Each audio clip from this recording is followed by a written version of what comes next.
আসসালামু আলাইকুম। কেমন আছেন সবাই? যারা ইউটিউব চ্যানেল থেকে আমার এই ভিডিওটা দেখতেছেন অবশ্যই আমার চ্যানেলটাকে একটু সাবস্ক্রাইব করে দিবেন।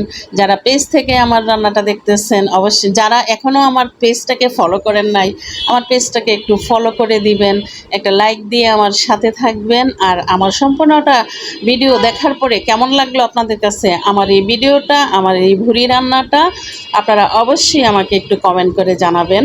তো আজকে আমি আপনাদের সঙ্গে শেয়ার করব আমি কিভাবে ভুড়ি রান্না করি, একদম ভুড়ি শুরু থেকে পরিষ্কার করা থেকে একদম রান্না করা পর্যন্ত, খাওয়ার উপযোগী হওয়া পর্যন্ত আমি আপনাদের সঙ্গে শেয়ার করব। এখন আপনারা যে শুরুতেই যে ভিডিওটা দেখতেছেন একদম পারফেক্ট খাওয়ার উপযোগী হয়েছে। তো আজকে আমি বাজার থেকে একদম আস্ত গরুর একটা বুড়ি নিয়ে আসছি, গরুর আস্ত বুড়ি নিয়ে আসছি, একদম বড় একটা গরুর। আর এখানে চিকন বুড়িটাও নিয়ে আসছি, কারণ মোটা বুড়িটাকে শুধু খেতে খেতে ভালো লাগে, আর এই ভালো লাগাটাকে সাহায্য করে চিকন বুড়ি না দিলে মোটা বুড়ি খেতে ভালো লাগে না। তো আমার হেল্পিং হ্যান্ডেরা এগুলা পরিষ্কার করে ধুয়ে সিদ্ধ করে, মানে প্রসেসিং যা করতেছে, প্রথমে কালো ময়লাটা ফেলে দিয়েছে, তারপরে সিদ্ধ করে ধুয়ে, তারপরে ছোট ছোট টুকরা করে কেটে একদম পরিষ্কার করে দিয়েছে। এখন আমি শুধু এটাকে রান্না করব। আমি প্রথমেই একটা হাঁড়িতে অল্প একটু পানি দিয়ে ভুড়িটা দিয়ে দিয়েছি চুলার উপরে।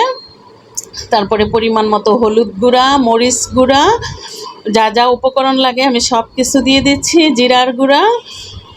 আর ভুড়িতে একটু মশলাটা একটু বেশি দিতে হয়, গরম মশলার গুঁড়া পরিমাণ মতো দিতে হয়। এখানে প্রায় 15 কেজি ভুড়ি নিয়ে আসছি। দিয়ে দিলাম লবণ, আদা বাটা, রসুন বাটা। তো 15 কেজি বুড়ি থেকে তো আমার অনেকটা ময়লা চলে গেছে। তারপরে এখানে ক্লিন করার পরে এতটুকু আছে, আপনারা দেখতে পেতেছেন। এখানে অনেকগুলা বুড়ি বড় হাঁড়িতে আমি বসাইছি। তেজপাতা আর পেঁয়াজ দিতে হবে একটু বেশি করে, প্রায় আমি এখানে 1-1.5 কেজির মতো পেঁয়াজ দিচ্ছি, অনেকগুলা পেঁয়াজ। তেল দিয়ে দিলাম, সব মশলাগুলা একসঙ্গে দিয়ে এখন আমি এটাকে আস্তে আস্তে নেড়ে সিদ্ধ বসাই দেব।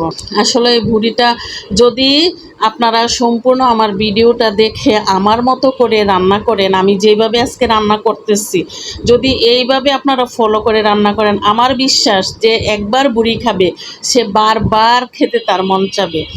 আর এই বুড়িটা আমি আমার বড় ছেলে বাহিরে থাকে, আমি বাহিরে সিঙ্গাপুরে পাঠাবো, এই জন্যই আমি এতগুলা বুড়ি কিনে নিয়ে আসছি, অনেকগুলা। ওইখানে আমার বোনের হাজব্যান্ডেরা সবাই বুড়ি খেতে খুবই পছন্দ করে, আর আমার ছেলেটা খুবই পছন্দ করে। আমার ছেলের প্রিয় খাবার হয়েছে এই গরুর বুড়ি।